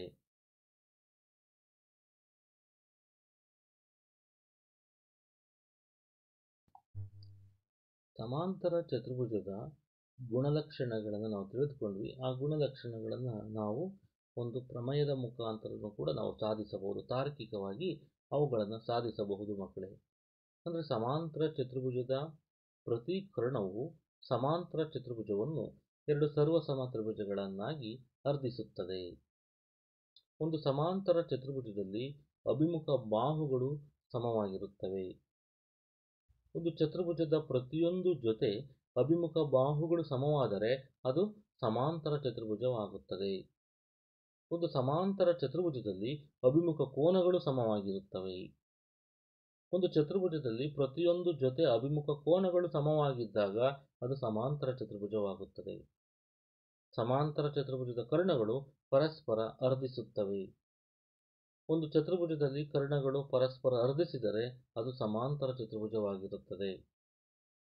ಚತುರ್ಭುಜದ ಒಂದು ಜೊತೆ ಅಭಿಮುಖ ಬಾಹುಗಳು ಸಮ ಮತ್ತು ಸಮಾಂತರವಾಗಿದ್ದರೆ ಅದು ಸಮಾಂತರ ಚತುರ್ಭುಜವಾಗಿರುತ್ತದೆ. ಸಮಾಂತರ ಚತುರ್ಭುಜದ ಪ್ರತಿ ಕರ್ಣವು ಸಮಾಂತರ ಚತುರ್ಭುಜವನ್ನು ಎರಡು ಸರ್ವಸಮ ತ್ರಿಭುಜಗಳನ್ನಾಗಿ ಅರ್ಧಿಸುತ್ತದೆ ಎಂದು ನಾವು ಸಾಧಿಸಬೇಕು. ಮಕ್ಕಳೇ, ಇಲ್ಲಿ ಎ ಬಿ ಸಿ ಡಿ ಒಂದು ಸಮಾಂತರ ಚತುರ್ಭುಜ. ಹಾಗಾದರೆ ಎ ಬಿ ಸಿ ಡಿ ಸಮಾಂತರ ಚತುರ್ಭುಜದಲ್ಲಿ ನಾವು ಒಂದು ಕರ್ಣವನ್ನು ಎಳೆದಾಗ ಎ ಸಿ ಕರ್ಣವನ್ನು ಎಳೆದ್ವಿ. ಈ ಎ ಸಿ ಕರ್ಣವನ್ನು ಎಳೆದಾಗ ನಮಗೆ ಇಲ್ಲಿ ಎರಡು ತ್ರಿಭುಜಗಳು ಉಂಟಾಗಿವೆ. ಆ ತ್ರಿಭುಜಗಳೆಂದರೆ ಒಂದು ಎ ಬಿ ಸಿ ತ್ರಿಭುಜ, ಮತ್ತೊಂದು ಎ ಡಿ ಸಿ ತ್ರಿಭುಜ. ಹಾಗಾದರೆ ನಾವು ಒಂದು ಕರ್ಣವನ್ನು ಎಳೆದಾಗ ಅಲ್ಲಿ ನಮಗೆ ಸರ್ವಸಮ ತ್ರಿಭುಜಗಳು ಉಂಟಾಗುತ್ತವೆ ಎಂದು ಸಾಧಿಸಬೇಕು. ಸರ್ವಸಮ ತ್ರಿಭುಜಗಳು ಉಂಟಾಗುತ್ತವೆ ಎಂದು ಸಾಧಿಸಬೇಕಾದರೆ ನಾವು 8ನೇ ತರಗತಿಯಲ್ಲಿ ತಿಳಿದುಕೊಂಡಂತೆ ಬಾ ಕೋ ಬಾ ಸಿದ್ಧಾಂತ, ಕೋ ಬಾ ಕೋ, ಲಂ ಕಾ ಬಾ, ಈ ರೀತಿ ಸಿದ್ಧಾಂತಗಳು, ಅಂದರೆ ಒಂದು ಸರ್ವಸಮ ಆಕೃತಿಗಳು ಅಂತ ಆಗಬೇಕಾದ್ರೆ, ಪರಸ್ಪರ ಒಂದಕ್ಕೊಂದು ಸರ್ವಸಮ ಆಗಬೇಕಾದರೆ ಒಂದು ತ್ರಿಭುಜದ 3 ಬಾಹುಗಳು ಪರಸ್ಪರ ಇನ್ನೊಂದು ತ್ರಿಭುಜದ 3 ಬಾಹುಗಳಿಗೆ ಸಮವಾಗಿದ್ದಾಗ ಅದನ್ನು ಬಾ ಬಾ ಬಾ ಸ್ವೀಕೃತ ಸಿದ್ಧಾಂತ ಅಂತ ಕರಿತೀವಿ. ಅಥವಾ ಒಂದು ತ್ರಿಭುಜದ ಎಲ್ಲ 6 ಅಂಶಗಳು ಮತ್ತೊಂದು ತ್ರಿಭುಜದ 6 ಅಂಶಗಳಿಗೆ ಸಮವಾಗಿರಬೇಕು. ಅಥವಾ 6 ಅಂಶಗಳನ್ನು ಇಲ್ಲದೇ ಇದ್ದಾಗ ಕೇವಲ 3 ಅಂಶಗಳು ಬಾ ಕೋ ಬಾ ಅಥವಾ ಕೋ ಬಾ ಕ ಅಥವಾ ಲಂ ಕೋ ಬಾ ಅಥವಾ ಬಾ ಬಾ ಬಾ, ಈ ಸಿದ್ಧಾಂತದಂತೆ ನಾವು ಇದರಲ್ಲಿ ಯಾವುದಾದ್ರೂ ಒಂದು ಸಿದ್ಧಾಂತವನ್ನು ಇದು ಪಾಲನೆ ಮಾಡಿದ್ದೇ ಆದರೆ ತ್ರಿಭುಜ ಎ ಬಿ ಸಿ ಸರ್ವಸಮ ತ್ರಿಭುಜ ಎ ಡಿ ಸಿ ಅಂತ ನಾವು ಹೇಳ್ಬೋದು. ಹಾಗಾದರೆ ಇದರಲ್ಲಿ ಗಮನಿಸಿ ಮಕ್ಕಳೇ, ನಾವು ಈ ಚಿತ್ರವನ್ನು ನಾವು ಗಮನಿಸಿದಾಗ ಇಲ್ಲಿ ಇರ್ತಕ್ಕಂಥ ಕೋನ ಎ ಮತ್ತು ಕೋನ ಸಿ ಒಂದಕ್ಕೊಂದು ಸಮನಾಗಿದೆ. ಯಾಕೆ ಸಮ? ನೋಡಿ, ಇಲ್ಲಿ ಸಮಾಂತರ ರೇಖೆಗಳ ಮಧ್ಯದ ಛೇದಕ ರೇಖೆ ಉಂಟಾಗಿದೆ. ನಾವು ಎ ಬಿ ಸಮಾಂತರ ಸಿ ಡಿ ಅಂದಾಗ ಎ ಸಿ ಛೇದಕ ರೇಖೆ ಆಗುತ್ತೆ. ಹಾಗಾದರೆ ಇಲ್ಲಿ ಛೇದಕ ರೇಖೆಯಲ್ಲಿ ಉಂಟಾಗಿರ್ತಕ್ಕಂಥ ಕೋನ ಸಿ ಎ ಬಿ ಮತ್ತು ಕೋನ ಡಿ ಸಿ ಎ ಇವೆರಡೂ ಕೂಡ ಪರ್ಯಾಯ ಕೋನಗಳು. ಪರ್ಯಾಯ ಕೋನಗಳು ಸಮವಾಗಿರುತ್ತವೆ. ಇವು ಅಂತರ್ಪರ್ಯಾಯ ಕೋನಗಳು ಆಗಿವೆ. ಅದೇ ರೀತಿ ನಾವು ಮತ್ತೊಂದು ಕೋನ ಎ ಸಿ ಬಿ ಕೋನ ಯಾವುದಕ್ಕೆ ಸಮನಾಗಿದೆ? ಕೋನ ಡಿ ಎ ಸಿಗೆ ಸಮನಾಗಿದೆ. ಹಾಗಾಗಿ ಅದು ಕೂಡ ಅಂತರ್ಪರ್ಯಾಯ ಕೋನಗಳು ಒಂದಕ್ಕೊಂದು ಸಮನಾಗಿರುತ್ತವೆ. ಈ ಎ ಸಿ ಬಾಹು ಏನಿದೆಯಲ್ಲ, ಈ ಎ ಸಿ ಬಾಹು ಇರ್ತಕ್ಕಂಥದ್ದು A C is equal to A ಸಿನೇ ಆಗಿರುತ್ತೆ. ಹಾಗಾಗಿ ಯಾಕೆಂದರೆ ಅದು ಸಾಮಾನ್ಯ ಬಾಹು. ಹಾಗಾದರೆ ನಾವು ಇಲ್ಲಿ ಸಾಧನೆ ಮಾಡಬೇಕಾಗಿದ್ದಂಥ ಅಂಶ ಯಾವುದು? ತ್ರಿಭುಜ ಎ ಬಿ ಸಿ ಸರ್ವಸಮ ತ್ರಿಭುಜ ಎ ಡಿ ಸಿ ಅಂತ ನಾವು ಇವೆರಡನ್ನು ಕೂಡ ಸರ್ವಸಮ ಅಂತ ನಾವು ಪ್ರೂವ್ ಮಾಡಬೇಕಾಗಿತ್ತು. ಹಾಗಾದರೆ ಅದು ಸರ್ವಸಮ ಅಂತ ಆಗಬೇಕು ಅನ್ನೋದಾದರೆ ನಮಗೆ ಗೊತ್ತಿದೆ, ಇಲ್ಲಿ ಈ ತ್ರಿಭುಜದ ಸಿ ಎ ಬಿ ಕೋನ ಒಂದು ಕೋನ, ಅಂದರೆ ನಾವು ಇದನ್ನು ಬೇಕಾದ್ರೆ 1, ಇದನ್ನು 2 ಅಂತ ಇಟ್ಕೊಂಡ್ರೆ, ಇದನ್ನು 3, ಇದನ್ನು 4 ಅಂತ ಇಟ್ಕೊಂಡ್ರೆ ಈ ಚಿತ್ರದಲ್ಲಿ ಕೋನ 1 ಈಸ್ ಈಕ್ವಲ್ ಟು ಕೋನ 2 ಪರ್ಯಾಯ ಕೋನಗಳು. ಅದೇ ರೀತಿ ಕೋನ 3 ಈಸ್ ಈಕ್ವಲ್ ಟು ಕೋನ 4, ಇವು ಕೂಡ ಪರ್ಯಾಯ ಕೋನಗಳು. ಅದೇ ರೀತಿ ಬಾಹು A C is equal to A C ಸಾಮಾನ್ಯ ಬಾಹು. ಹಾಗಾದರೆ ಎರಡು ಬಾಹು ಮತ್ತು ಒಂದು ಕೋನ ಸಮನಾಗಿದೆ. ಹಾಗಾದರೆ ಇದು ಎರಡು ಕೋನಗಳಾಗಿರೋದ್ರಿಂದ ಕೋ ಬಾ ಕೋ, ಎರಡು ಕೋನಗಳು ಒಂದು ಬಾಹು. ಕೋ ಬಾ ಕೋ ಸರ್ವಸಮತೆಯ ಸಿದ್ಧಾಂತದ ಪ್ರಕಾರ ಈ ಎರಡು ತ್ರಿಭುಜಗಳು ಒಂದಕ್ಕೊಂದು ಸರ್ವಸಮವಾಗಿವೆ ಎಂದು ನಾವು ಹೇಳಬಹುದು. ಆದ್ದರಿಂದ ಒಂದು ಕರ್ಣವನ್ನು ಎಳೆದಾಗ ಒಂದು ಸಮಾಂತರ ಚತುರ್ಭುಜದಲ್ಲಿ ಒಂದು ಕರ್ಣವು ಪರಸ್ಪರ ಎರಡು ಸರ್ವಸಮ ತ್ರಿಭುಜಗಳನ್ನಾಗಿ ವಿಭಾಗಿಸುತ್ತದೆ. ಮಕ್ಕಳೇ, ಇದೇ ಪ್ರಮೇಯವನ್ನು ಗಮನಿಸಿ. ಸಮಾಂತರ ಚತುರ್ಭುಜದ ಪ್ರತಿ ಕರ್ಣವು ಸಮಾಂತರ ಚತುರ್ಭುಜವನ್ನು ಎರಡು ಸರ್ವಸಮ ತ್ರಿಭುಜಗಳನ್ನಾಗಿ ಅರ್ಧಿಸುತ್ತದೆ. ನಾವಿಲ್ಲಿ ಈ ಚಿತ್ರವನ್ನು ನೀವು ಗಮನಿಸುವುದಾದರೆ, ಈ ಚಿತ್ರದಲ್ಲಿ ತ್ರಿಭುಜ ಎ ಬಿ ಸಿ ಇದು ಮತ್ತು ತ್ರಿಭುಜ ಎ ಡಿ ಸಿ, ಇವುಗಳಲ್ಲಿ ನಾವು ಹೇಳಿದ್ವಿ ಕೋನ ಬಿ ಸಿ ಎ, ಕೋನ ಬಿ ಸಿ ಎ ನೋಡಿ ಇಲ್ಲಿ ಉಂಟಾಗಿರ್ತಕ್ಕಂಥ ಕೋನ ಬಿ ಸಿ ಎ ಮತ್ತು ಕೋನ ಡಿ ಎ ಸಿ, ನಾನು ಆಗ ಚಿತ್ರದಲ್ಲಿ ನಿಮಗೆ ತೋರಿಸಿದಂತೆ ಇವೆರಡು ಕೂಡ ಇಲ್ಲಿ ಬಿ ಸಿ ಸಮಾಂತರ ಎ ಡಿ ಆಗಿರೋದ್ರಿಂದ ಮತ್ತು ಎ ಸಿ ಛೇದಕ ರೇಖೆಯಾಗಿರೋದ್ರಿಂದ ಪರ್ಯಾಯ ಕೋನಗಳು ಉಂಟಾಗಿವೆ. ಪರ್ಯಾಯ ಕೋನಗಳು ಸಮವಾಗಿರುತ್ತವೆ. ಅದೇ ರೀತಿ ಇನ್ನೊಂದು ಕೋನ ಬಿ ಎ ಸಿ, ಇನ್ನೊಂದು ಕೋನ ಬಿ ಎ ಸಿ, ಈ ಕೋನ ಇದು, ಮತ್ತು ಮತ್ತೊಂದು ಕೋನ ಡಿ ಸಿ ಎ, ಈ ಕೋನ, ಇವೆರಡೂ ಕೋನಗಳು ಒಂದಕ್ಕೊಂದು ಪರ್ಯಾಯ ಕೋನಗಳಾಗಿವೆ. ಹಾಗಾಗಿ ಅವು ಒಂದಕ್ಕೊಂದು ಸಮನಾಗಿರ್ತವೆ. ಮತ್ತು ಈ A C is equal to A C, ಈ ತ್ರಿಭುಜಕ್ಕೂ ಎ ಸಿ ಬಾಹು ಇದೆ, ಆ ತ್ರಿಭುಜದಲ್ಲೂ ಎ ಸಿ ಇದೆ, ಸಾಮಾನ್ಯ ಬಾಹು, ಉಭಯ ಸಾಮಾನ್ಯ ಬಾಹು ಆಗಿದೆ. ಆದ್ದರಿಂದ ತ್ರಿಭುಜ ಎ ಬಿ ಸಿ ಸರ್ವಸಮ ತ್ರಿಭುಜ ಸಿ ಡಿ ಎ ಕೋಬಾಕು ನಿಯಮದಂತೆ. ಆದ್ದರಿಂದ ಕರ್ಣ ಎ ಸಿಯು ಸಮಾಂತರ ಚತುರ್ಭುಜ ಎ ಬಿ ಸಿ ಡಿಯನ್ನು ತ್ರಿಭುಜ ಎ ಬಿ ಸಿ ಮತ್ತು ತ್ರಿಭುಜ ಸಿ ಡಿ ಎ ಎಂಬ ಎರಡು ಸರ್ವಸಮ ತ್ರಿಭುಜಗಳನ್ನಾಗಿ ವಿಭಾಗಿಸಿದೆ ಎಂದು ನಾವು ಹೇಳಬಹುದು. ಮಕ್ಕಳೇ, ಒಂದು ಸಮಸ್ಯೆಯನ್ನು ನಾವು ಬಿಡಿಸುವುದಾದರೆ, ಒಂದು ಚತುರ್ಭುಜದ ಕೋನಗಳು 3:5:9:13 ಅನುಪಾತದಲ್ಲಿವೆ. ಚತುರ್ಭುಜದ ಎಲ್ಲ ಕೋನಗಳನ್ನು ನಾವು ಕಂಡುಹಿಡಿಯಬೇಕು. ಹಾಗಾದರೆ ಚತುರ್ಭುಜದ ಎಲ್ಲ ಕೋನಗಳ ಮೊತ್ತ ನಮಗೆ 360 ಡಿಗ್ರಿ ಎಂದು ಗೊತ್ತಿದೆ. 360 ಡಿಗ್ರಿ ಆಗಿರುವುದರಿಂದ ನಾವು ಒಂದು ಚತುರ್ಭುಜದ ಕೋನಗಳು 4 ಕೋನಗಳನ್ನು ನಾವು ಎ ಬಿ ಸಿ ಡಿ ಅಂತ ಇಟ್ಕೊಂಡ್ರೆ, ಅಥವಾ ಒಂದನೇ ಕೋನ ಅದು ಯಾವುದಕ್ಕೆ ಸಮನಾಗಿರುತ್ತೆ, 3x ಕೋನಗಳು x ಆಗಿರಲಿ, ಹಾಗಾಗಿ ಒಂದನೇ ಕೋನ 3x ಆಗುತ್ತೆ, ಎರಡನೇ ಕೋನ 5x ಆಗುತ್ತೆ, ಮೂರನೇ ಕೋನ 9x ಆಗುತ್ತೆ, ನಾಲ್ಕನೇ ಕೋನ 13x ಆಗುತ್ತೆ. ಆದ್ದರಿಂದ ನಾವು ಏನಂತ ಬರೀಬೋದು, 3x plus 5x plus 9x plus 16x, ಅಂದರೆ ಚತುರ್ಭುಜದ 4 ಕೋನಗಳ ಮೊತ್ತ 360 ಡಿಗ್ರಿ ಇಸ್ ಈಕ್ವಲ್ ಟು 360 ಅಂತ ಹೇಳ್ತೀವಿ. ಹಾಗಾದರೆ ಇದಿಷ್ಟನ್ನು ಕೂಡ ಕೂಡಿಸೋದಾದರೆ 16x plus 9x 25x plus 30x plus ನಮಗೆ 33x ಅಂತ ಸಿಗುತ್ತೆ. ಮಕ್ಕಳೇ, 3x plus 5x plus 9x plus ಇದು 16x ಅಲ್ಲ 13x, 16x ಆದಾಗ 33 ಆಗುತ್ತೆ, ಆದರೆ ಇಲ್ಲಿರತಕ್ಕಂಥದ್ದು 13x is equal to 360 degree. ಹಾಗಾದರೆ 3x plus 5x 8x, 8x plus 9x 17x plus 13x ಸೇರಿಸಿದರೆ 30x ಅಂತ ಆಗುತ್ತೆ. ಹಾಗಾದರೆ 30x is equal to 360 degree ಆಗುತ್ತೆ. 30x is equal to 360 degree ಆದರೆ x ಇಸ್ ಈಕ್ವಲ್ ಟು ನಮಗೆ ಸಿಗ್ತಕ್ಕಂಥ ಬೆಲೆ x is equal to 360 divided by 30. ಇಲ್ಲಿ 0 ಮತ್ತು 0 ಕ್ಯಾನ್ಸಲ್ ಆದರೆ x ಇಸ್ ಈಕ್ವಲ್ ಟು 3 1 3, 3 2 6, ಹಾಗಾಗಿ x ಅಂತಕ್ಕಂಥದ್ದು ಎಷ್ಟಾಗುತ್ತೆ, 12 ಅಂತ ಆಗುತ್ತೆ. ಹಾಗಾಗಿ x ಇಸ್ ಈಕ್ವಲ್ ಟು ಇಲ್ಲಿ 12 ಅಂತ ನಾವು ನೆನ್ಪಿಟ್ಕೊಳ್ಬೇಕು. ಹಾಗಾದರೆ x ಇಸ್ ಈಕ್ವಲ್ ಟು 12 ಆದರೆ ಇಲ್ಲಿ ನಾವು ನಿಮಗೆ ಎ ಕೋನ 3x ಆಗಿತ್ತು, ಬಿ ಕೋನ 5x ಆಗಿತ್ತು, ಸಿ ಕೋನ 9x ಆಗಿತ್ತು, ಮತ್ತು ಡಿ ಕೋನ 13x ಆಗಿತ್ತು. ಹಾಗಾದರೆ x ಬೆಲೆಗಳನ್ನು ನಾವು ಕಂಡುಹಿಡಿತಾ ಹೋಗೋಣ. ಹಾಗಾದರೆ ಕೋನ ಎ ಇಸ್ ಈಕ್ವಲ್ ಟು ನಾವು ಮೊದಲನೇ ಕೋನ 3x ಅಂತ ತೆಗೆದುಕೊಳ್ಳೋದಾದರೆ ಅಲ್ಲಿ ಇದ್ದಂಥ 3x is equal to 3 into x ಬೆಲೆ 12, ಹಾಗಾಗಿ 12 3 36 ಅಂತ ಆಗುತ್ತೆ. ಅದೇ ರೀತಿ ಕೋನ B is equal to 5x, ಹಾಗಾದರೆ 5x ಅಂದರೆ ನಮಗೆ 5 into 12 is equal to 60 degree. ಕೋನ C is equal to 9x is equal to 9 into 12 is equal to 108 degree. ಅದೇ ರೀತಿ ಕೋನ ಡಿ ಈಸ್ ಈಕ್ವಲ್ ಟು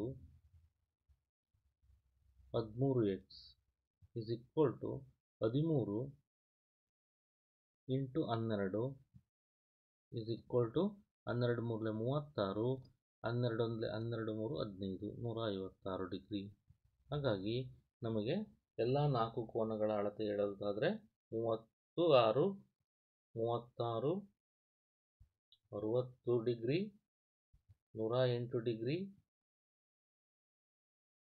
ಮತ್ತು 156 ಡಿಗ್ರಿ ಇಷ್ಟು 4 ಕೋನಗಳು ಮೊತ್ತ 360 ಡಿಗ್ರಿಗೆ ಸಮವಾಗಿರುತ್ತದೆ. ಮಕ್ಕಳೇ, ನಾವು ಅನ್ವಯಿಕ ಸಮಸ್ಯೆಯನ್ನು ಬಿಡಿಸುವುದಾದರೆ, ಒಂದು ಸಮಾಂತರ ಚತುರ್ಭುಜದ ಕರ್ಣಗಳು ಸಮವಿದ್ದಾಗ ಅದು ಆಯತವಾಗುತ್ತದೆ ಎಂದು ತೋರಿಸಿ. ನಮಗೆ ಈಗಾಗಲೇ ಗೊತ್ತಿರುವಂತೆ ಒಂದು ಸಮಾಂತರ ಚತುರ್ಭುಜದಲ್ಲಿ ಅಭಿಮುಖ ಬಾಹುಗಳು ಸಮ ಮತ್ತು ಸಮಾಂತರವಾಗಿರುತ್ತವೆ ಮತ್ತು ಕರ್ಣಗಳು ಪರಸ್ಪರ ಅರ್ಧಿಸುತ್ತವೆ. ಆದರೆ ಕರ್ಣಗಳು ಸಮವಾಗಿರುವುದಿಲ್ಲ ಸಮಾಂತರ ಚತುರ್ಭುಜದಲ್ಲಿ. ಒಂದು ಪಕ್ಷ ಕರ್ಣಗಳು ಸಮವಾಗಿತ್ತು ಅಂದರೆ ಅದು ಆಯತನೂ ಕೂಡ ಆಗುತ್ತದೆ. ಅಂದರೆ ನಾವು ಆಯತದ ಗುಣಲಕ್ಷಣ ನೋಡಿದಾಗ ನಾವೇನಂತ ಹೇಳಿದ್ವಿ, ಆಯತದಲ್ಲಿ ಕರ್ಣಗಳು ಸಮವಾಗಿರುತ್ತವೆ ಅಂತ ಹೇಳಿದ್ವಿ. ಹಾಗಾದರೆ ಇವೆರಡರ ನಡುವಿನ ವ್ಯತ್ಯಾಸ ಇಷ್ಟೇ, ಕರ್ಣಗಳು ಏನಾದರೂ ಸಮವಾಯಿತು ಅಂದರೆ ಅದು ಆಯತ ಉಂಟಾಗುತ್ತೆ. ಏಕೆಂದರೆ ಎರಡರಲ್ಲೂ ಕೂಡ ಅಭಿಮುಖ ಬಾಹುಗಳು ಸಮ ಮತ್ತು ಸಮಾಂತರವಾಗಿರುತ್ತವೆ. ಹಾಗಾಗಿ ಆ ಕಾರಣದಿಂದ ಇದು ಒಂದು ಆಯತವಾಗುತ್ತದೆ ಅಂತ ನಾವು ತೋರಿಸಬೇಕು. ಮಕ್ಕಳೇ, ಹಾಗಾದರೆ ಇಲ್ಲಿ ನಾವು ನೋಡುವುದಾದರೆ ಎ ಬಿ ಸಿ ಡಿ ಒಂದು ಸಮಾಂತರ ಚತುರ್ಭುಜದಲ್ಲಿ ABCD ಚತುರ್ಭುಜದಲ್ಲಿ AC is equal to DB. AC ಇಲ್ಲಿರ್ತಕ್ಕಂಥ ಈ AC is equal to DB ಅಂತ ನಾವು ಕರ್ಣಗಳು ಸಮವಾಗಿದ್ದಾವೆ ಅಂತ ಅವರೇ ಕೊಟ್ಟಿರ್ತಕ್ಕಂಥ ಅಂಶವನ್ನು ತೆಗೆದುಕೊಂಡು ನಾವು ಪ್ರೂವ್ ಮಾಡ್ತಾ ಇದ್ವಿ. ಇಲ್ಲಿ ಉಂಟಾಗಿರ್ತಕ್ಕಂಥ ತ್ರಿಭುಜ ADC ನೋಡಿ, ಉಂಟಾಗಿರ್ತಕ್ಕಂಥ ತ್ರಿಭುಜ ADC ನವೀಕರಣವನ್ನು ತೆಗೆದುಕೊಂಡಾಗ ADC ತ್ರಿಭುಜ ಮತ್ತು DAB ಇವೆರಡು ತ್ರಿಭುಜಗಳನ್ನು ನಾವು ಗಮನಿಸಿದಾಗ DC is equal to AB. ಏಕೆಂದರೆ ಈ DC ಈ ABಗೆ ಸಮ. ಕಾರಣ ಏನು ಅಂದರೆ ಸಮಾಂತರ ಚತುರ್ಭುಜದ ಅಭಿಮುಖ ಬಾಹುಗಳು. ಅದೇ ರೀತಿ ಕರ್ಣಗಳು AC is equal to DB, ಕರ್ಣಗಳು ಸಮವಿದ್ದಾಗ ಅಂತ ಕೊಟ್ಟಿದ್ದಾರೆ. ಹಾಗಾಗಿ ಅದು ದತ್ತಾಂಶ AC is equal to DB.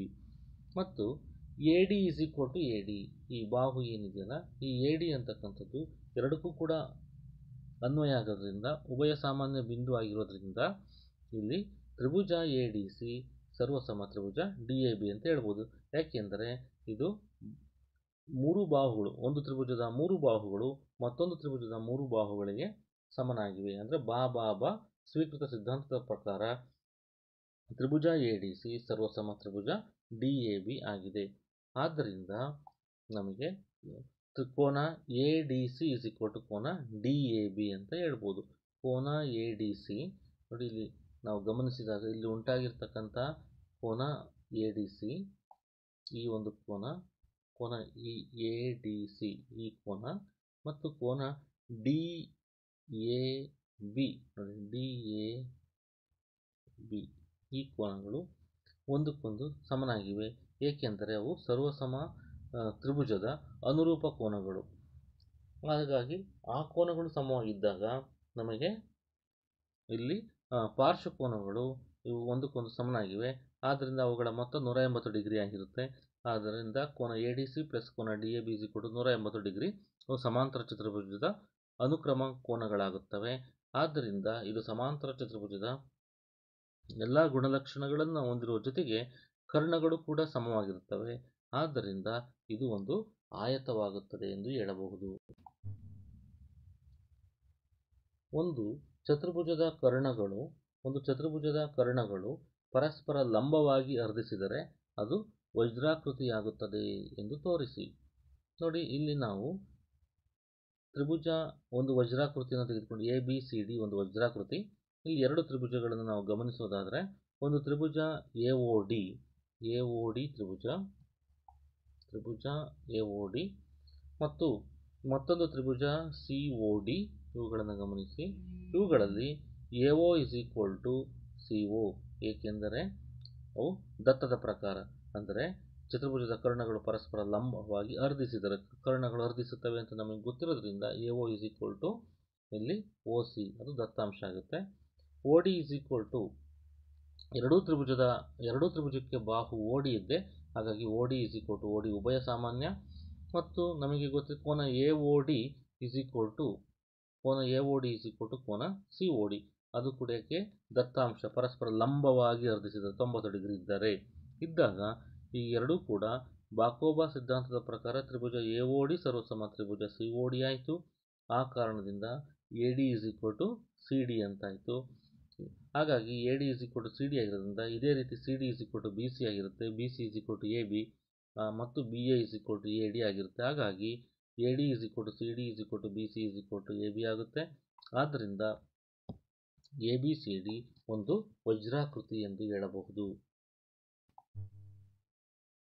A B C D ಒಂದು ಸಮಾಂತರ ಚತುರ್ಭುಜ. ಎ ಪಿ ಮತ್ತು ಸಿ ಕಿಗಳು ಎ ಮತ್ತು ಸಿ ಶೃಂಗಗಳಿಂದ ಬಿ ಡಿ ಕರ್ಣಕ್ಕೆ ಎಳೆದ ಲಂಬಗಳಾಗಿವೆ. ತ್ರಿಭುಜ ಎ ಪಿ ಬಿ ಚಿತ್ರವನ್ನು ನೀವು ಗಮನಿಸಿದಾಗ ಎ ಪಿ ಬಿ ಇಲ್ಲಿ ಉಂಟಾಗಿರ್ತಕ್ಕಂಥ ಎ ಪಿ ಬಿ ಸರ್ವಸಮ ಸಿ ಕ್ಯೂ ಡಿ ಒಂದಕ್ಕೊಂದು ಸರ್ವಸಮ ಅಂತೇಳಿ.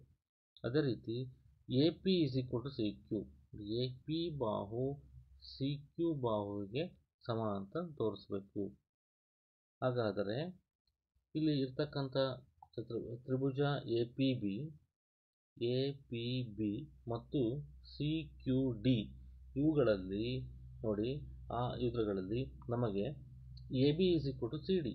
ಯಾಕೆ? ಒಂದು ಸಮಾಂತರ ಚತುರ್ಭುಜದಲ್ಲಿ ಅಭಿಮುಖ ಬಾಹುಗಳು ಸಮವಾಗಿರುತ್ತವೆ ಅಂತ ಗೊತ್ತಿದೆ. ಹಾಗಾಗಿ ಈ ಎ ಬಿ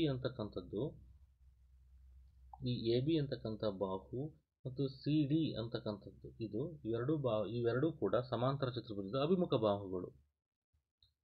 ಮತ್ತು ಕೋನ A B P is equal to ಕೋನ ಸಿ ಡಿ ಕ್ಯೂ. ನೋಡಿ, ಕೋನ ಎ ಪಿ ಬಿ ಇಲ್ಲಿ ಉಂಟಾಗಿರ್ತಕ್ಕಂಥ ಕೋನ ಮತ್ತು ಕೋನ ಸಿ ಕ್ಯೂ ಡಿ ಇಲ್ಲಿ ಉಂಟಾಗಿರ್ತಕ್ಕಂಥ ಕೋನ, ಎರಡು ಕೋನಗಳು ಪರ್ಯಾಯ ಕೋನಗಳಾಗಿವೆ. ಹಾಗಾಗಿ ಅವೆರಡೂ ಕೋನಗಳು ಪರ್ಯಾಯ ಕೋನಗಳಷ್ಟೇ ಅಲ್ಲ, ಅವು ಮತ್ತೆ 190 ಡಿಗ್ರಿಗೆ ಸಮನಾಗಿವೆ ಅಂತ ನಮಗೆ ಗೊತ್ತಿದೆ. ಆ ಕಾರಣದಿಂದ ಇಲ್ಲಿ ನಮಗೆ ಒಂದು ಬಾಹು ಎರಡು ಕೋನ. ಹಾಗಾಗಿ ಬಾಹು ಸರ್ವಸಮತೆಯ ಸಿದ್ಧಾಂತದ ಪ್ರಕಾರ ತ್ರಿಭುಜ ಎ ಪಿ ಬಿ ಸರ್ವಸಮ ತ್ರಿಭುಜ ಸಿ ಕ್ಯೂ ಡಿ ಅಂತ ಹೇಳ್ಬೋದು. ಹಾಗಾಗಿ ಎರಡೂ ಸರ್ವಸಮ ತ್ರಿಭುಜಗಳಾದಾಗ A P is equal to C Q, ಏಕೆಂದರೆ ಸರ್ವಸಮ ತ್ರಿಭುಜದ ಅನುರೂಪ ಬಾಹುಗಳು ಆಗಿವೆ. ಆದ್ದರಿಂದ ನಾವು A P is equal to C Q ಎಂದು ಹೇಳಬಹುದು. ಮಕ್ಕಳೇ, ತ್ರಿಭುಜ ಎ ಬಿ ಸಿಯಲ್ಲಿ ಎ ಬಿ, ಬಿ ಸಿ ಮತ್ತು ಸಿ ಎಗಳು ಮಧ್ಯಬಿಂದುಗಳು ಕ್ರಮವಾಗಿ ಡಿ, ಇ ಮತ್ತು ಎಫ್ ಆಗಿದೆ.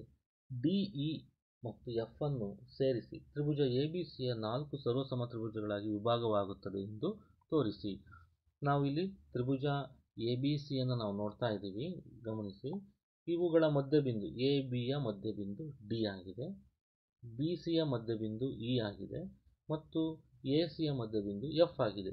ಈ ಮಧ್ಯಬಿಂದುಗಳನ್ನು ಸೇರಿಸಿದಾಗ ನಮಗೆ ಇಲ್ಲಿ ಮತ್ತೊಂದು ತ್ರಿಭುಜ ಉಂಟಾಗಿದೆ. ಈ ತ್ರಿಭುಜ ಡಿ ಎಫ್ ತ್ರಿಭುಜ ಉಂಟಾಗಿದೆ. ಹಾಗಾದರೆ ಈ ಡಿ ಎಫ್ ತ್ರಿಭುಜ ಉಂಟಾಗಿದೆಯಲ್ವಾ, ಇದನ್ನು ತ್ರಿಭುಜ ಎ ಬಿ ಸಿಯ 4 ಸರ್ವಸಮ ತ್ರಿಭುಜಗಳನ್ನಾಗಿ ವಿಭಾಗವಾಗುತ್ತದೆ. ಅಂದರೆ 4 ಸರ್ವಸಮ ತ್ರಿಭುಜಗಳು ಇಲ್ಲಿ ಉಂಟಾಗಿರ್ತಕ್ಕಂಥ 4 ಸರ್ವಸಮ ತ್ರಿಭುಜಗಳು ಯಾವ್ಯಾವು? ಒಂದು ತ್ರಿಭುಜ ಎ ಡಿ ಎಫ್, ಇನ್ನೊಂದು ತ್ರಿಭುಜ ಬಿ ಡಿ ಇ, ಮತ್ತೊಂದು ತ್ರಿಭುಜ ಇ ಎಫ್ ಸಿ, ಮತ್ತೊಂದು ತ್ರಿಭುಜ ಮಧ್ಯದಲ್ಲಿರ್ತಕ್ಕಂಥ ಡಿ ಇ ಎಫ್. ಈ 4 ಕೂಡ ಒಂದಕ್ಕೊಂದು ಸರ್ವಸಮ ತ್ರಿಭುಜಗಳಾಗುತ್ತದೆ ಅಂತೇಳಿ ನಾವು ತೋರಿಸ್ಬೇಕು. ನೋಡಿ ಮಕ್ಕಳೇ, ಇಲ್ಲಿ ಕೊಟ್ಟಿರ್ತಕ್ಕಂಥ ಚಿತ್ರದಲ್ಲಿ ತ್ರಿಭುಜ ಎ ಬಿ ಸಿಯ ಬಾಹುಗಳಾಗಿರ್ತಕ್ಕಂಥ ಎ ಬಿ ಬಿ ಸಿ ಮತ್ತು ಎ ಬಿ ಬಿ ಸಿ ಮತ್ತು ಎ ಸಿಯ ಮಧ್ಯಬಿಂದುಗಳು ಡಿ ಇ ಎಫ್ ಅಂತ ನಮಗೆ ಗೊತ್ತಿದೆ. ಡಿ ಇ ಸಮಾಂತರ ಎ ಸಿ ಮಧ್ಯಬಿಂದು ಪ್ರಮೇಯದ ಪ್ರಕಾರ ಇಲ್ಲಿ ಡಿ ಇ ಮತ್ತು ಎ ಸಿ ಒಂದಕ್ಕೊಂದು ಸಮಾಂತರವಾಗಿವೆ. ಹಾಗಾದರೆ ಒಂದಕ್ಕೊಂದು ಸಮಾಂತರವಾಗಿರೋದ್ರಿಂದ ಡಿ ಎಫ್ ಸಮಾಂತರ ಬಿ ಸಿ ಆಗಿರುತ್ತೆ ಮತ್ತು ಇ ಎಫ್ ಸಮಾಂತರ ಎ ಬಿ ಆಗಿರಲೇಬೇಕು. ಆ ಕಾರಣದಿಂದ ಅವೆರಡು ಸಮಾಂತರವಾಗಿರೋದ್ರಿಂದ ಎ ಡಿ ಇ ಎಫ್ ಇಲ್ಲಿ ಉಂಟಾಗಿರ್ತಕ್ಕಂಥ ಎ ಡಿ ಇ ಎಫ್ ಅಂತಕ್ಕಂಥದ್ದು ಮತ್ತು ಬಿ ಡಿ ಇ ಎಫ್ ಮತ್ತು ಡಿ ಎಫ್ ಸಿ ಇಗಳು ಸಮಾಂತರ ಚತುರ್ಭುಜಗಳಾಗಿವೆ. ಆದ್ದರಿಂದ ಸಮಾಂತರ ಚತುರ್ಭುಜ ಬಿ ಡಿ ಎಫ್ ಇ ಯ ಕರ್ಣ ಡಿ ಇ ಅಂತ ಹೇಳ್ಬೋದು ನಾವು. ಈ ಎಲ್ಲ ಕಾರಣದಿಂದ ತ್ರಿಭುಜ ಬಿ ಡಿ ಇ ಸರ್ವಸಮ ತ್ರಿಭುಜ ಎಫ್ ಇ ಡಿ ಆಗಿದೆ. ಹಾಗಾದರೆ ಒಂದು ತ್ರಿಭುಜ ಸರ್ವಸಮ ಆಗಿದ್ದರೆ ಅದೇ ರೀತಿ ಬಿ ಡಿ ಇ ಹೇಗೆ ಎಫ್ ಇ ಡಿ ಆಗಿರುತ್ತೋ ಅದೇ ರೀತಿ ಎಫ್ ಇ ಸಿ ಸರ್ವಸಮ ಎ ಡಿ ಎಫ್ ಆಗಿರುತ್ತೆ, ಎ ಡಿ ಎಫ್ ಸರ್ವಸಮ ಬಿ ಡಿ ಇ ಆಗಿರುತ್ತೆ, ಬಿ ಡಿ ಇ ಸರ್ವಸಮ ಇ ಡಿ ಎಫ್ ಆಗಿರುತ್ತೆ. ಹೀಗೆ ಒಂದಕ್ಕೊಂದು 4 ತ್ರಿಭುಜಗಳು ಕೂಡ ಸರ್ವಸಮವಾಗಿರುತ್ತವೆ ಅಂತ ನಾವು ಹೇಳ್ಬೋದು. ಅಭ್ಯಾಸ 8 ಅಭ್ಯಾಸದಲ್ಲಿರ್ತಕ್ಕಂಥ ಒಂದು ಸಮಸ್ಯೆನ ನಾವು ಗಮನಿಸೋದಾದರೆ, ಅಂದರೆ ಈ ಒಂದು ಘಟಕ 7ರ 2ನೇ ಅಭ್ಯಾಸವನ್ನು ನಾವು ಗಮನಿಸೋದಾದರೆ, ABCD ಒಂದು ಚತುರ್ಭುಜ. ಅದರಲ್ಲಿ AB, BC, CD ಮತ್ತು DA ಬಾಹುಗಳ ಮಧ್ಯಬಿಂದುಗಳು ಕ್ರಮವಾಗಿ P, Q, R ಮತ್ತು S ಆಗಿವೆ. AC ಕರ್ಣ ಆದರೆ SR ಸಮಾಂತರ AC ಮತ್ತು SR ಅರ್ಧ AC. ಅದೇ ರೀತಿ PQ SR ಮತ್ತು PQRS ಒಂದು ಸಮಾಂತರ ಚತುರ್ಭುಜ ಅಂತೇಳಿ ನಾವು ತೋರಿಸಬೇಕು. ನೋಡಿ ಮಕ್ಕಳೇ, ABCD ಒಂದು ಸಮಾಂತರ ಚತುರ್ಭುಜ ಅಂತ ನಮಗೆ ಇಲ್ಲಿ ಇರತಕ್ಕಂಥ ಸಮಾಂತರ ಚತುರ್ಭುಜವನ್ನು ನೀವು ನೋಡ್ತಾ ಇದ್ದೀರಾ. ಇದರಲ್ಲಿ ನಾವು ತ್ರಿಭುಜ ADC ಅನ್ನು ನಾವು ಗಮನಿಸುವುದಾದರೆ, ತ್ರಿಭುಜ AD ಮತ್ತು C ಅಂದರೆ ನಾವು ಒಂದು ಕರ್ಣ AC ಕರ್ಣವನ್ನು ನಾವು ಎಳೆದಾಗ ಮೇಲೆ ಉಂಟಾಗಿರ್ತಕ್ಕಂಥ ಈ ತ್ರಿಭುಜ ಸಂಪೂರ್ಣವಾಗಿ ಡಾಟೆಡ್ ಲೈನಿಂದ ಮೇಲಿರ್ತಕ್ಕಂಥ ADC ತ್ರಿಭುಜವನ್ನು ಗಮನಿಸಿ ಮಕ್ಕಳೇ. ಅದರಲ್ಲಿ S ಮತ್ತು Rಗಳು DA ಮತ್ತು CD ಬಾಹುಗಳ ಮಧ್ಯಬಿಂದುಗಳು. ಹೌದಾ? A ಅಂದರೆ ADಯ ಮಧ್ಯಬಿಂದು S ಆಗಿರುತ್ತೆ, CDಯ ಮಧ್ಯಬಿಂದು R ಆಗಿದೆ. ಹಾಗಾಗಿ ನಾವೇನಂತ ಹೇಳ್ಬೋದು, ಮಧ್ಯಬಿಂದು ಪ್ರಮೇಯದ ಪ್ರಕಾರ SR ಸಮಾಂತರ AC ಮತ್ತು SR AC ಅರ್ಧದಷ್ಟಿರುತ್ತೆ.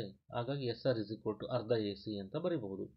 ಅದೇ ರೀತಿ ನಾವು ಮತ್ತೊಂದು ತ್ರಿಭುಜವನ್ನು ನಾವು ಗಮನಿಸಿದರೆ, AC ಕರ್ಣದ ಕೆಳಗೆ ಬರ್ತಕ್ಕಂಥ ತ್ರಿಭುಜ ABCಯನ್ನು ನಾವು ಗಮನಿಸಿದಾಗ ಅದರಲ್ಲೂ ಸಹ P ಮತ್ತು Qಗಳು ನೋಡಿ, ABಯ ಮಧ್ಯಬಿಂದು P, ಅದೇ ರೀತಿ BCಯ ಮಧ್ಯಬಿಂದು Q, ಇವುಗಳ ಮಧ್ಯಬಿಂದುಗಳಾಗಿದ್ದಾವೆ. ಆದ್ದರಿಂದ PQ ಸಮಾಂತರ AC ಆಗಿದೆ ಮತ್ತು PQ ಅರ್ಧ AC ಅಂತ ನಾವು ಹೇಳ್ಬೋದು. ಹಾಗಾಗಿ ಸಮೀಕರಣ 1 ಮತ್ತು 2ರಿಂದ ನಾವೇನಂತ ಹೇಳ್ಬೋದು, PQ SR ಮತ್ತು PQ ಸಮಾಂತರ SR ಅಂತ ಹೇಳ್ಬೋದು. ಈ ಎಲ್ಲ ಕಾರಣ ಇದೇ ರೀತಿ RQ ಸಮಾಂತರ SP ಆಗಿರುತ್ತೆ ಮತ್ತು RQ SP ಆಗಿರುತ್ತೆ. ಇದರಿಂದ ನಾವೇನು ಹೇಳ್ಬೋದು, PQRS ಒಂದು ಸಮಾಂತರ ಚತುರ್ಭುಜ ಎಂದು ಹೇಳಬಹುದು. ABCD ಒಂದು ಆಯತ. AB, BC, CD ಮತ್ತು DA ಬಾಹುಗಳ ಮಧ್ಯಬಿಂದುಗಳು ಕ್ರಮವಾಗಿ P, Q, R ಮತ್ತು S ಆಗಿವೆ. PQRS ಒಂದು ವಜ್ರಾಕೃತಿ ಎಂದು ತೋರಿಸಿ ಅಂತ ಕೇಳಿದ್ದಾರೆ ಮಕ್ಕಳೇ. ವಜ್ರಾಕೃತಿಯ ಗುಣಲಕ್ಷಣ ನಮಗೆ ಗೊತ್ತು. ವಜ್ರಾಕೃತಿಯಲ್ಲಿ ಅಭಿಮುಖ ಬಾಹುಗಳು ಸಮ ಮತ್ತು ಸಮಾಂತರವಾಗಿರ್ತವೆ. ವಜ್ರಾಕೃತಿ ಎಲ್ಲ ಬಾಹುಗಳು ಸಮವಾಗಿರುತ್ತವೆ ಮತ್ತು ಅಭಿಮುಖ ಬಾಹುಗಳು ಸಮಾಂತರವಾಗಿರುತ್ತವೆ. ಕರ್ಣಗಳು ಪರಸ್ಪರ ಲಂಬವಾಗಿ ಅರ್ಧಿಸುತ್ತವೆ ಅಂತ ನಮಗೆ ಗೊತ್ತಿದೆ. ಆ ಕರ್ಣಗಳು ಸಮವಾಗಿರೋದಿಲ್ಲ, ಆದರೆ ಲಂಬವಾಗಿ ಅರ್ಧಿಸುತ್ತವೆ ಎಂದು ನಮಗೆ ತಿಳಿದಿದೆ. ಕೊಟ್ಟಿರ್ತಕ್ಕಂಥ ಈ ಒಂದು ಲೆಕ್ಕದಲ್ಲಿ ನಾವು ಆಯತದ ಚಿತ್ರವನ್ನು ನೋಡಿ, ಇಲ್ಲಿ ಉಂಟಾಗಿರ್ತಕ್ಕಂಥ ABCD ಒಂದು ಆಯತ ಹಾಗೂ ಕರ್ಣಗಳು AC ಕರ್ಣ BD ಕರ್ಣ. ಹಾಗಾದರೆ ಏಕೆಂದರೆ ಕರ್ಣಗಳು ಆಯತದಲ್ಲಿ ಸಮವಾಗಿರುತ್ತವೆ, ಉಂಟಾಗಿರತಕ್ಕಂಥ ತ್ರಿಭುಜ ABDಯಲ್ಲಿ P ಮತ್ತು Qಗಳು AB ಮತ್ತು AD ಬಾಹುಗಳ ಮಧ್ಯಬಿಂದುಗಳು. AB ಮತ್ತು AD ಬಾಹುಗಳ ಮಧ್ಯಬಿಂದುಗಳಾಗಿವೆ. ಅದೇ ರೀತಿ PQ ಸಮಾಂತರ BD ಆದಾಗ ನಮಗೆ ಮಧ್ಯಬಿಂದು ಪ್ರಮೇಯದ ಪ್ರಕಾರ ಅಲ್ಲಿ ಅವು P ಮತ್ತು Qಗಳ ಮಧ್ಯಬಿಂದುಗಳಾಗಿದ್ದರಿಂದ PQ ಅರ್ಧ BD ಅಂತ ಹೇಳ್ಬೋದು. ಅದೇ ರೀತಿ ಅರ್ಧ ACಗೂ ಕೂಡ ಸಮನಾಗಿರ್ತವೆ. ಏಕೆಂದರೆ ನಾವು BD ಬದಲಾಗಿ AC ಯಾಕೆ ಬರೆದ್ವಿ, AC BD ಆಗಿರುತ್ತೆ ಅಂತೇಳಿ. ಅದೇ ರೀತಿ ತ್ರಿಭುಜ BCDಯಲ್ಲಿ S ಮತ್ತು Rಗಳು BC ಮತ್ತು CD ಬಾಹುಗಳ ಮಧ್ಯಬಿಂದುಗಳಾಗಿವೆ. ಅಲ್ಲಿ ನೋಡಿ ಚಿತ್ರದಲ್ಲಿ ಗಮನಿಸಿ, ಇಲ್ಲಿ S ಅಂತಕ್ಕಂಥದ್ದು BCಯ ಮಧ್ಯಬಿಂದು ಮತ್ತು R ಅಂತಕ್ಕಂಥದ್ದು CDಯ ಮಧ್ಯಬಿಂದು. ಅದು ಮಧ್ಯಬಿಂದು ಅಂತ ಗೊತ್ತಾದರೆ ಸಾಕು, ನಾವು ಮಧ್ಯಬಿಂದು ಪ್ರಮೇಯದ ಪ್ರಕಾರ SR ಸಮಾಂತರ BD, ಹಾಗಾಗಿ SR ಅರ್ಧ BD ಅಂತ ಹೇಳ್ಬೋದು. ಹಾಗಾಗಿ ಅರ್ಧ BD AC ಅಂತ ಗೊತ್ತಿರೋದ್ರಿಂದ ಅರ್ಧ ACಗೆ ಸಮಗೊಳಿಸ್ತೀವಿ, ಸಮ ಅಂತ ಹೇಳ್ತೀವಿ. ಹಾಗಾದರೆ ಸಮೀಕರಣ 1 ಮತ್ತು 2ನ್ನು ನಾವು ಗಮನಿಸಿದಾಗ PQ SR ಆಗಿದೆ ಮತ್ತು PQ ಸಮಾಂತರ SR ಆಗಿದೆ. ಆದ್ದರಿಂದ PQRS ಒಂದು ಸಮಾಂತರ ಚತುರ್ಭುಜ. ಅದೇ ರೀತಿ ನಾವು PS QR ಅಂತ ತೆಗೆದುಕೊಂಡ್ರೆ PS QR ಅರ್ಧ ACಗೆ ಸಮನಾಗಿರುತ್ತೆ. ಇವೆಲ್ಲವನ್ನು ಗಮನಿಸಿದಾಗ ಸಮೀಕರಣ 1, 2, 3ರಿಂದ PQ SR P S is equal to Q R ಅಂತ ಹೇಳ್ಬೋದು. ಹಾಗಾಗಿ ಎಲ್ಲ ಬಾಹುಗಳು ಸಮನಾಗಿರೋದ್ರಿಂದ P Q is equal to S R is equal to P S is equal to Q R ಆಗಿದ್ದರಿಂದ ಪಿ ಕ್ಯೂ ಆರ್ ಎಸ್ ಒಂದು ವಜ್ರಾಕೃತಿಯಾಗಿದೆ. ಧನ್ಯವಾದಗಳು.